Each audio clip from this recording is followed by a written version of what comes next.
I'm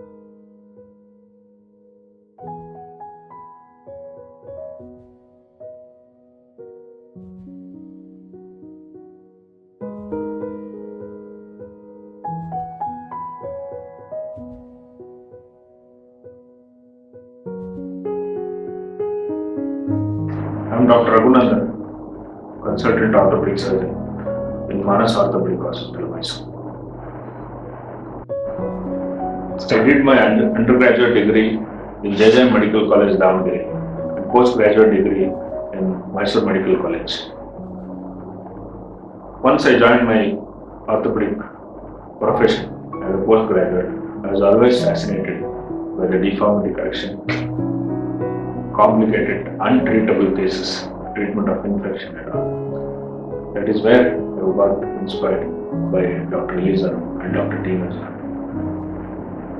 The way my teacher, Dr. T. Manjunath is my teacher, the way he had handled so many complicated cases, that inspired me, and that inspired me to take deformity correction as a specialty.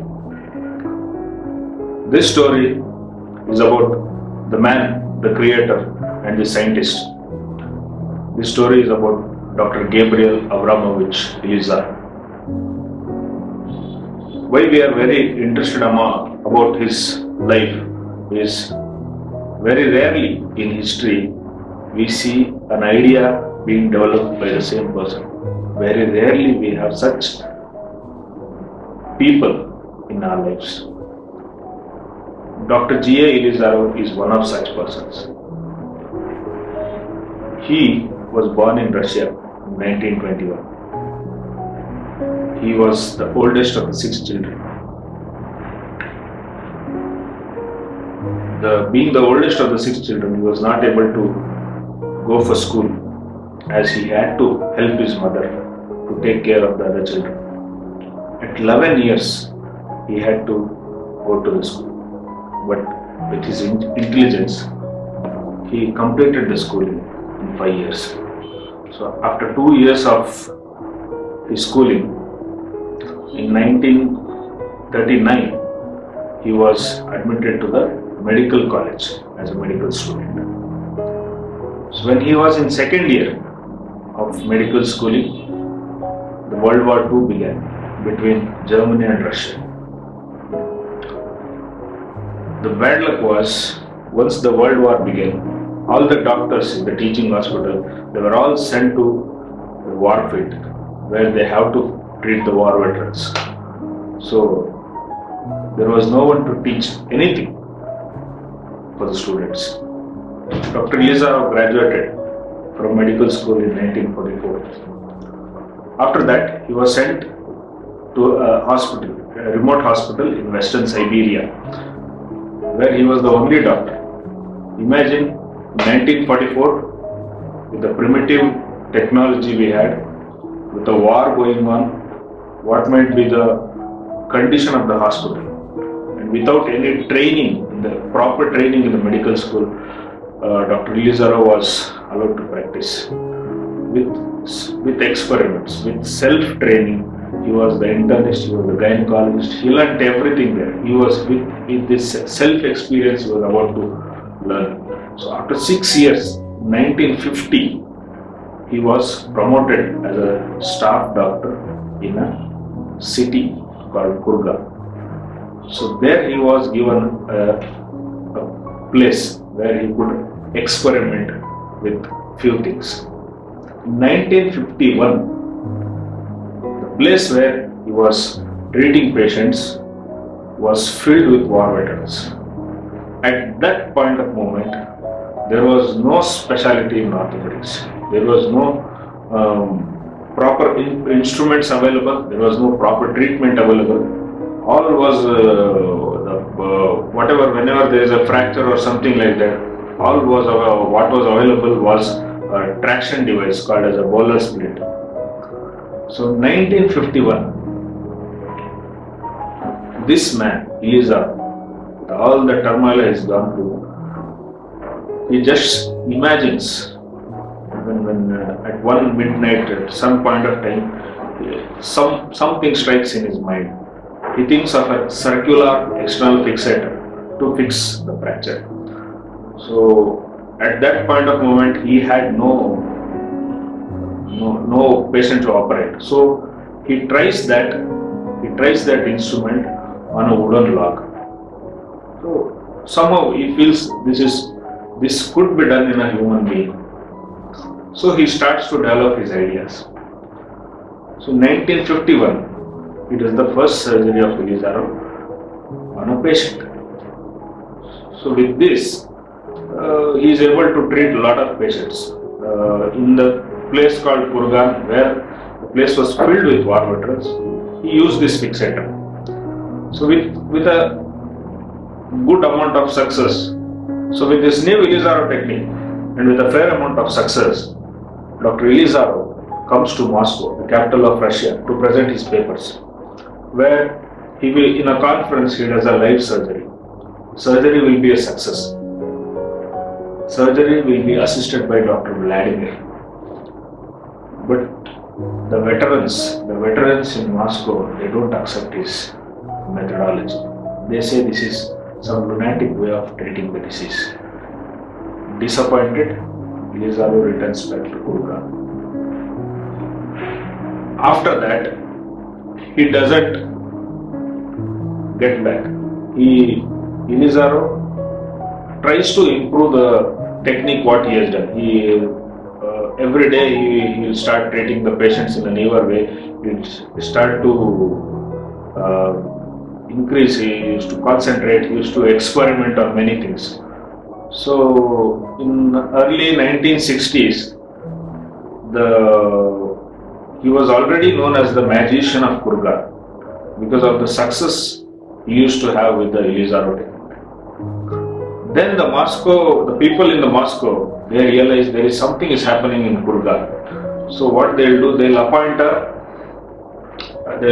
person to go and see what actually Dr. Elizarov is doing. That person was Dr. Vladimir.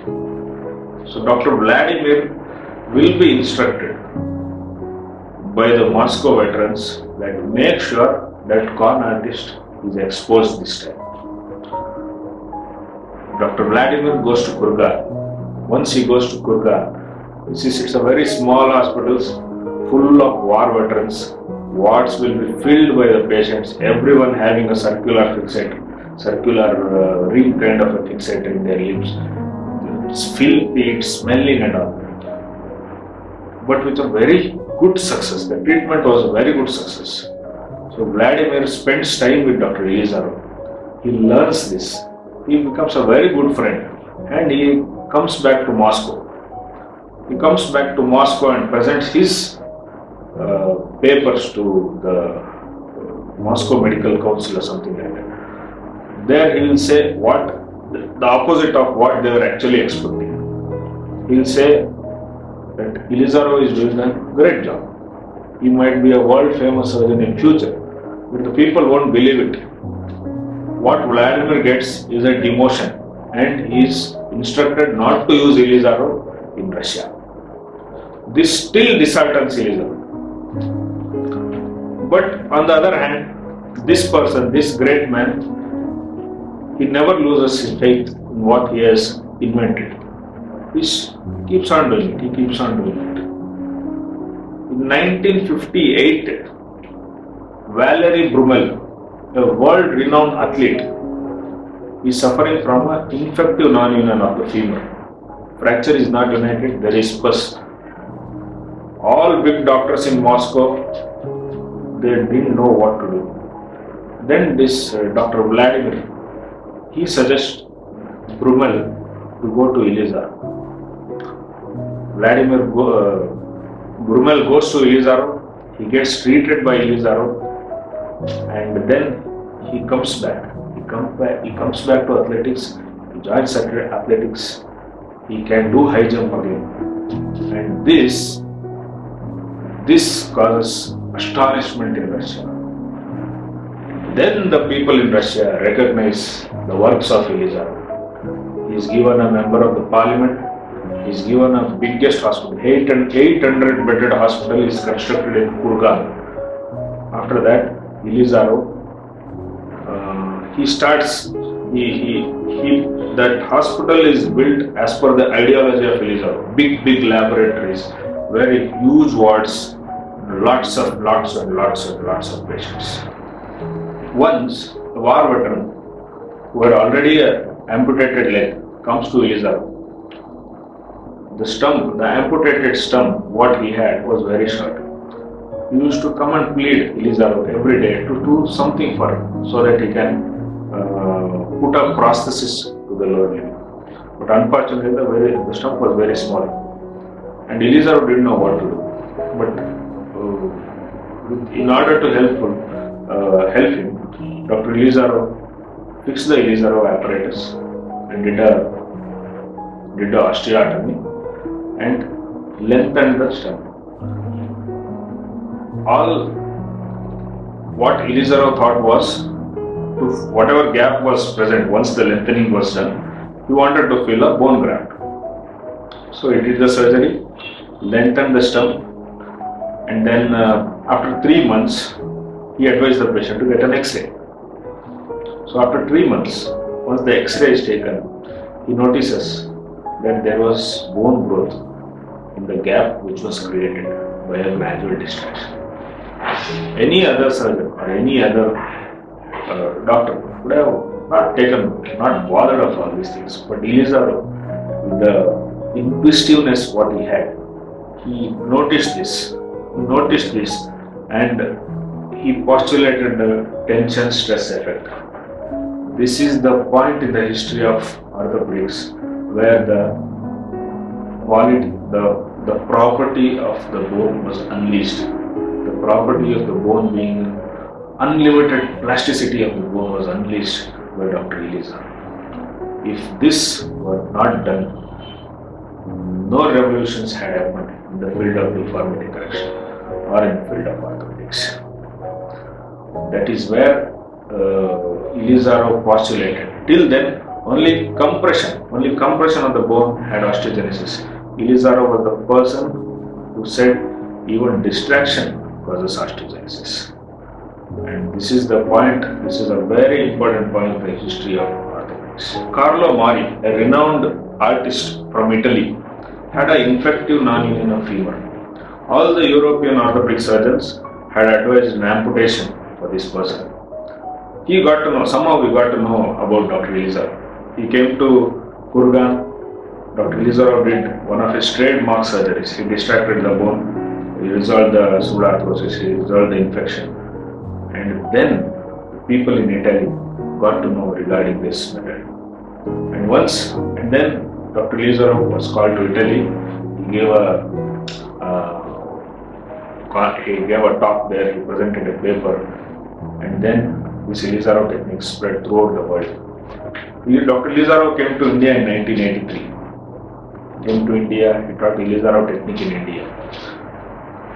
My boss, my teacher, Dr. T. Manjunath, who was a professor in Mysore Care Hospital, he learned the Elizarov technique in 1992 from Miraj with Dr. G.S. Woodkari, and also from Dr. Dreyer Paley.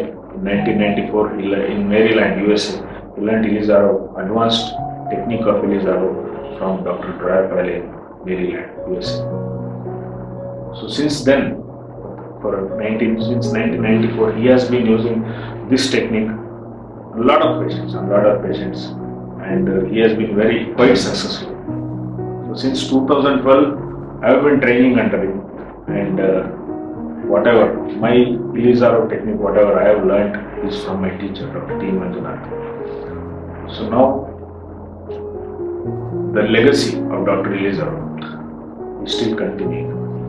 The man who, in very primitive conditions, without any help, without any background help from any of them, invented a simple technology, simple methodology to treat bone diseases. Now the legacy of Elizarov is worldwide. With this invention of tension stress effect, Dr. Elizarov, directly or indirectly, has changed the lives of millions of people, millions of people around the world. This is the essence of an invention. We see and we say, necessity is the mother of an invention. The necessity of treatment of war veterans who are suffering without any treatment, the necessity to treat them, the will to treat them, the will to bring a difference brought a permanent change in the field of mathematics. For now and in future, millions of people will be grateful to only one person in the world, that is Dr. Gabriel Abramovich Eliezer.